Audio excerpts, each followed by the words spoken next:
to the workshop so I can go change the rear brake pads of the car. It's going to be a little nice drive in my manual Audi TT 2-litre petrol turbo. This is the most fun car I've actually owned, and I've owned quite a few cars. I've owned BMW 3 Series, the E91, that was a 330D, so a 3-litre diesel turbo.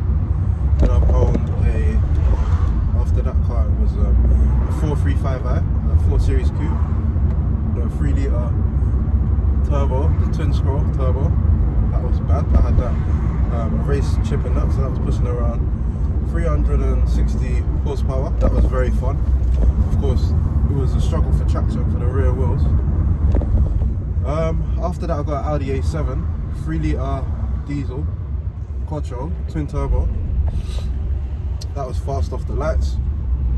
Sorry, I'm going mad. I had that one before the 4 Series. So I had the A7 first, which was a beast. That was remapped as well. So 0 to 60 was around 5.5 seconds. It was super quick.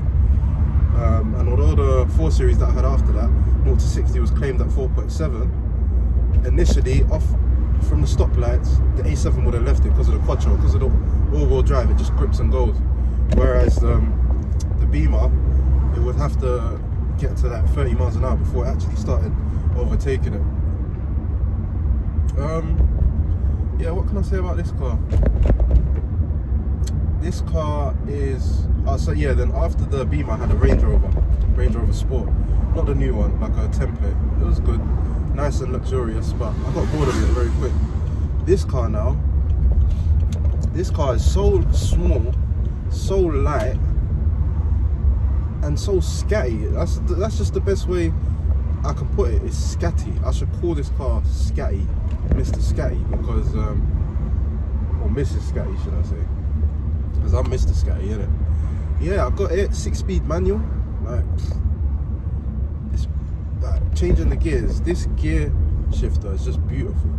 Like the throws are not too long, it's not notchy, everything just slots in place. It really gives you that sense of control. Yeah, like I'm just waiting for this van to get out of the way. As soon as I get the chance, I'm gonna just gun it, just so you can see. This has been remapped as well, by the way. So standard, these produce about 200 brake horsepower. My one's producing 260 now, due to the remap. And if you think about it, it's basically a Golf GTI engine, front wheel drive, 6-speed manual. This for London and in-town driving, this would have left even my 4 Series. Do you know what I mean? And because it's so light and small and easy to place, it probably would have left the A7 as well. Motorway's a different case, but around town, this thing, there's not much that will be able to keep up with this, and that's just straight fact. Just a lot of traffic. I just want these people to get out of the flipping way. Yeah, so yeah, this is pretty new to me. Oh, I've got a stain there. This is pretty new to me, guys, so you know, just you're gonna see a lot more vlogging soon, you know. Please excuse what I'm wearing, it might have stains and all that shit. As I said, I am going to the workshop and I am going to work on the brake disc, the rear brake disc myself. I'm gonna fit them on myself, so hence why I'm wearing shabby clothing. Like, you know, I look like a tramp right now, but my clothes are gonna get dirty, so I don't really care. Yeah, man, it's just a nice little review.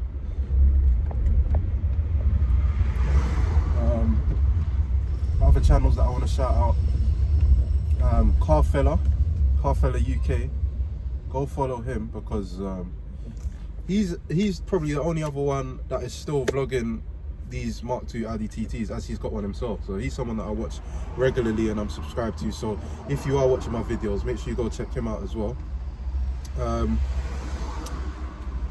Who else? Some of my influences.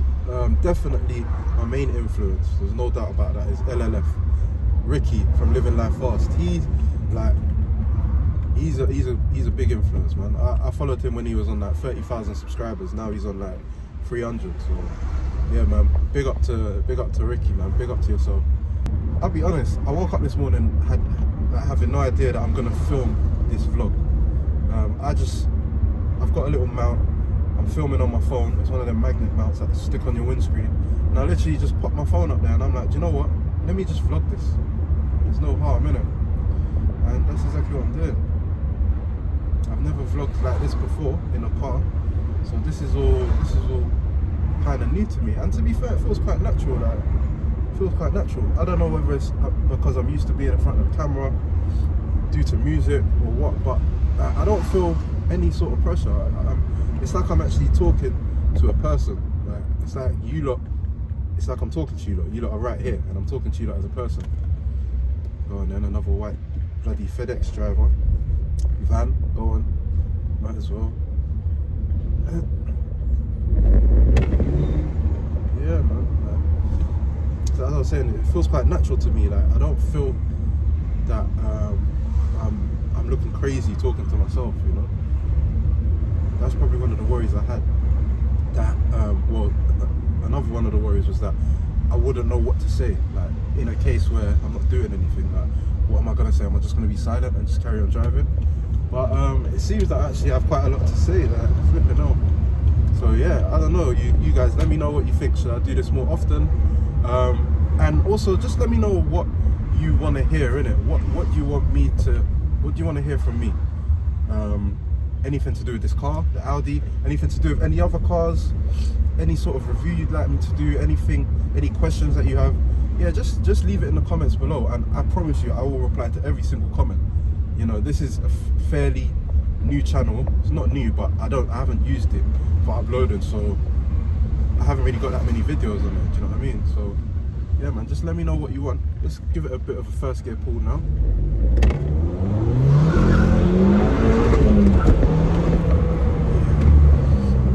Yeah, she kicks. That was with the traction on. Obviously, there's no sport mode, it's manual. That was with the traction on, and she flipping grips and goes. As you can see, it was just fighting for traction, but it grabbed it. It wasn't spinning out for too long. If I turn the traction off now, completely different beast. Completely different beast. So I'm just gonna let the tires warm up now, and hopefully, when we get a bit further up, there's a nice little straight by the side of Streatham Common. That if the roads are empty, I'm gonna switch the traction off and give it a bit of a pull then. Yeah, fun car, man. Fun car. My goal, so if you lot stick with me, by next year, the end of next year, I'm hoping I'm gonna buy a 911. It'll be somewhere between a 996 and a 997. I'm not too fast, to be fair, because all 911s are bulletproof, and I don't really care if I've got the older model, because it's always been my dream car, you know. And yeah, man, can't wait for that. But yeah, man, as I said, I need suggestions, because this is just this whole thing right now, this vlog is just, it was one of them unexpected ones, do you know what I mean? So I've never really planned it. There's a lot of content I can film on. I've got a lot of friends with nice cars as well, so I could do reviews of them. Got a mate with an M5. I've got a family member with a Tesla Model 3, so who knows? If you don't want to see that, let me know. Get in the comments, and if you want to see a review of a Tesla Model 3, I'm going to do that for you. If you want to see a review of a BMW M5, I'll do that for you. And it's not the newest M5, by the way. It's the F10 M5. But boy, trust me, I've driven this car a few times now, and obviously it's not as fast as the latest BMW M5, because that has all-wheel drive due to the X-Drive. This is just rear-wheel drive, but the way it puts the power down is ridiculous. Like, in the M1 mode, when the tires are warm, the way this thing just struggles for traction. But although it's struggling for traction, it's still gripping because the tires are warm. So the way it pushes you forward is unreal. It's unreal. I'm not gonna lie, I've driven a few cars now. I've even been to the track. I've driven a 997.2 911 turbo auto. That car, I literally just plant my foot down. There's like a 1.5 second delay, like 1, 2, and then it just pushes you back in your seat. Like that is like a hand of God just forcing you forward. That's unreal. Everything just goes blurry. Lamborghini Gallardo, however you want to say it. I drove that V10 manual. That was a lot of fun. But this M5 now, yeah, even both of them, it doesn't give you the sensation that this M5 gave you. Maybe because it's rear-wheel drive and it's so scatty and skittish that you have to concentrate. Like, it's unreal. Like, that car, out of the three of them cars I just mentioned, the 911 Turbo, the Gallardo, and the F10 M5, that car is 100% the most fun. It might not be the fastest, but it's definitely the most fun. And to be fair, it's not slow. Like 0 to 60 apparently is like 4.1 seconds, 4.2. And I drove a standard one, so it wasn't even remap. So if you remap it, 100% it'll be under the 4-second mark. That car's a lot of fun, and they're good value. I've been seeing them second hand go for around 20 grand. That could actually be an option to get. If you say, like, I have a daughter and everything, well, the missus, she's got a car, a nice little Golf, so I'm not really too fussed about that, but it could be a nice little option. Speaking of that, yeah, that was a bit of fun, wasn't it?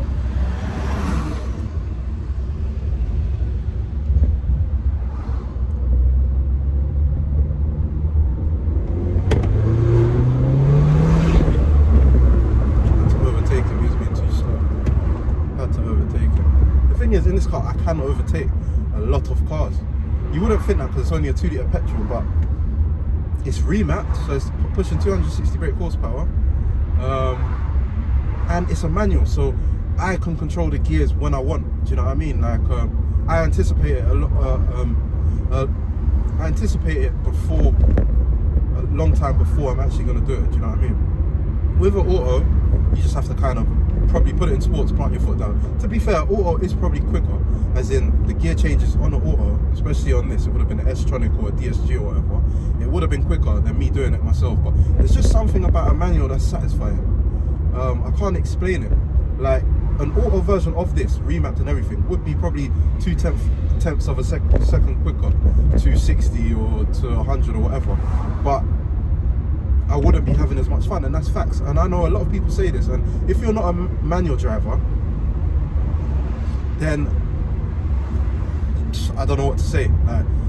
Like my missus is an auto driver, so she falls into that category. I apologize, do you know what I mean? I'm sorry that you can't enjoy what I'm enjoying right now. That's just the honest truth. Like, shit, fucking hell, driving this manual gear stick is beautiful. Like, stuck in traffic, them kind of drive, I hate all that shit. Traffic is the worst, but when you're on it, yeah, when you're pushing, you've got a nice piece of road, a nice bend, or when you're on the motorway, there's nothing that can compare to this manual car. Hence, this manual gearbox is part of the reason why I'm saying this is the most fun car I've ever had. All them cars that I listed earlier that I own, they were all automatics. Do you know what I mean? Like, this is just the beauty. This is just the beauty. I love it.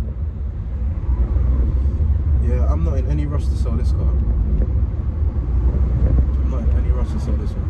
With all my old cars, I don't know, I've sold them fairly quick. Like, having it within 6 months, I've sold it. This car is just, it keeps me happy, it keeps a smile on my face, you know? I know I keep banging on about the ownership of one, but no, it is really something. And don't get me wrong, it's got little issues, like the passenger window, it acts up sometimes, like it doesn't want to go up. I need to get that sorted. The window motor in that, I need to get that sorted. My heating controls, my climate controls, I've ordered a new unit because this one, it bugs out. Like, I might put it on and then the lights will start flickering or go on and off. It definitely bugs out. But it's not just a case of, if it was a case of plug and play, I would have done it myself, but apparently it's got something to do with coding, and I just haven't been able to go into all of that shit. Like, I would love to code and all of that, but unfortunately, because I don't, I'm gonna have to find a specialist, like an Audi tech guy that can do it, and then I'm just better off changing that when he's there. But to be fair, I'm not in any rush to do that because I can't complain, man. If it's hot, I put the windows down. If it's cold, I put the windows up. You know what I mean? And I can use the heating. The thing is, I've actually figured out how to do it. I know I'm totally going off topic, but Yeah, it's just one of them things that you get used to. When it's your car, you kind of figure it out, innit? Yeah, man. What else can I say about this car? There's not much I can say about it, really. It does what it says in the tin. It's actually a fun car, surprisingly. I didn't think Audi TTs would be fun. I know the first generation, the Mark 1, they were terrible for driving and taking corners. Apparently, when you take a tight corner or when you take a nice little bend, the car might flip. No, I'm joking, but apparently they're bad to drive. This is night and day. Like, this is night and day. People are just looking at me like, why is he talking to himself? I ain't got used to it yet. Still, I need to get used to it. Shout out Carfella, man. Carfella UK, man. Seriously, man. I rate you, man. Like, big reason why I'm doing this as well today is because I watch your videos, man. And I feel that there's not enough exposure on this car. You get me? There's another guy that used to be there's a guy that used to be the man for this car, the Audi TT Mark II. Matthew Armstrong. He is the guy. Although he don't own one no more, and a lot of the videos that you see of his Audi TT Mark II are old, he was the man. And he's got a lot of crazy videos. Now watch this, second gear pull, yeah?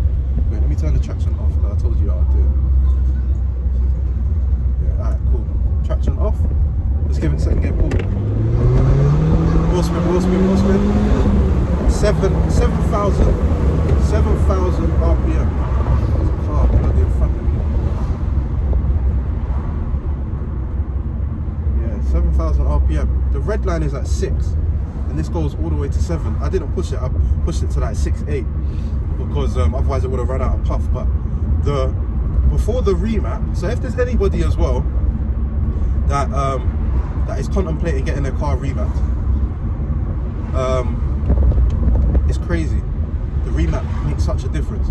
Before I got it remapped, this would get to 6k and go, it will be bouncing off the red line. Like, now it goes past the red line. Like before, I couldn't reach 60 miles an hour in second gear. I had to switch to third by the time it was like 56 miles an hour.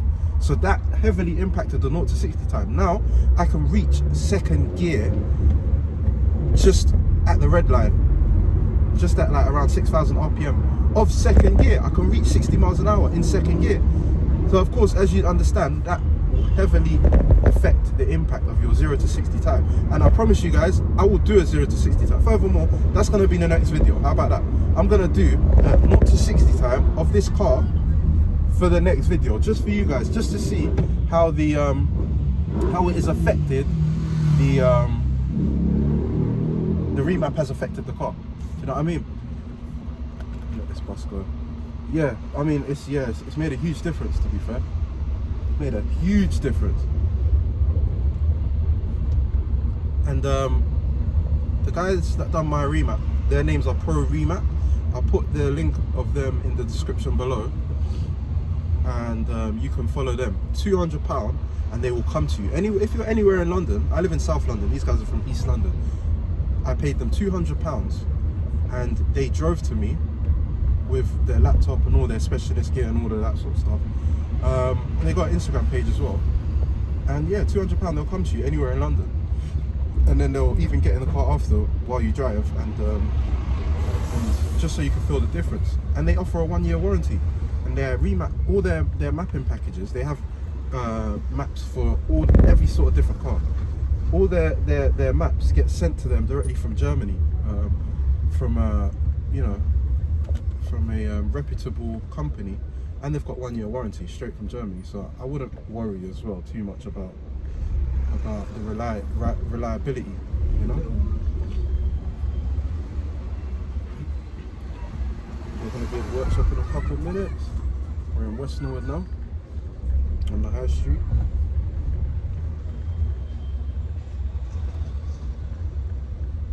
But yeah, man, a lot of videos to come, and yeah, if you're still watching, thank you guys for watching all the way to the end. I hope I wasn't babbling on too much. As I said, I am new to this whole car vlogging thing. Still not sure if I'm gonna make a thing of it, but you know, I just thought, you know what, why not? Let me just do this, put it out there, who knows how many views it's gonna get. It might get 2 views, it might get 100 views, it might get 500 views, or it might just get quite a few views. I mean, I know there's not too many people with this car that are still vlogging about nowadays. Loads of people got a lot newer cars, but I just thought, you know what, although this car's a bit old, I love it. Like, I actually enjoy driving it, and I'm sure that a lot of other people that have the same car, they enjoy it too. So why is there not a lot of videos on YouTube? I enjoy it. That's how you know I enjoy it. I enjoy this car so much that one of the things that I do on a daily basis is search on YouTube Audi TT Mark II, and I change the date to the most recent. Do you know what I mean? And that's exactly how I found Carfella UK. Do you know what I mean? So yeah, man. Hopefully I could join him in that trip. Do you know what I mean? And yeah, man, let's make something of it. So yeah, please like, comment, share, subscribe, and I'll see you guys in the next one.